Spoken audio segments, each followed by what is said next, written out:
Venezuela அதிபர் Nicolas மதுரோவை பாதுகாப்பு மிக்க அதிபர் மாளிகையில் புகுந்து அமெரிக்க ராணுவம் சிறைபிடித்தது எப்படி என்ற தகவல் வெளியாகி இருக்கிறது.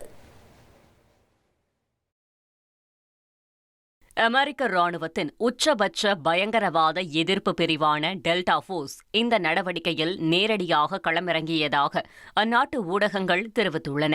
மேலும் வெனிசுலா அரசில் அங்கம் வகிக்கும் உளவுத்துறையினர் சிலரும் மதுரோவின் இருப்பிடத்தை அமெரிக்க ராணுவத்திற்கு வெளிச்சம் போட்டு காட்டியதாகவும் கூறப்படுகிறது.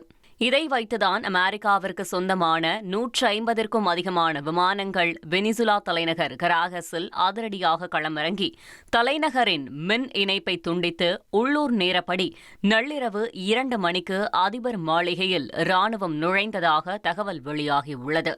இதை பேட்டி ஒன்றில் உறுதிப்படுத்திய அமெரிக்க அதிபர் டிரம்ப் தாம் கைதாக போவது தெரிந்ததும் எஃகு கோட்டைக்குள் நுழைய மதுரோ முயன்றதாகவும் ஆனால் கதவை பூட்ட முடியாததால் அவர் வசமாக சிக்கிக் கொண்டதாகவும் நகைப்புடன் கூறினார்.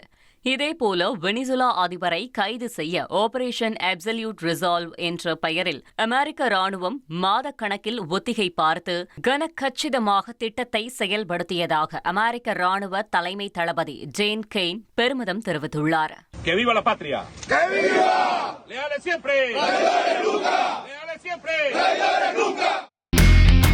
இனி செல்லும் இடமெல்லாம் செய்தி.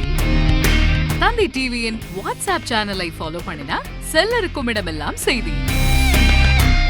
இதோ QR கோட் இப்பவே ஸ்கேன் பண்ணுங்க, ஃபாலோ பண்ணுங்க.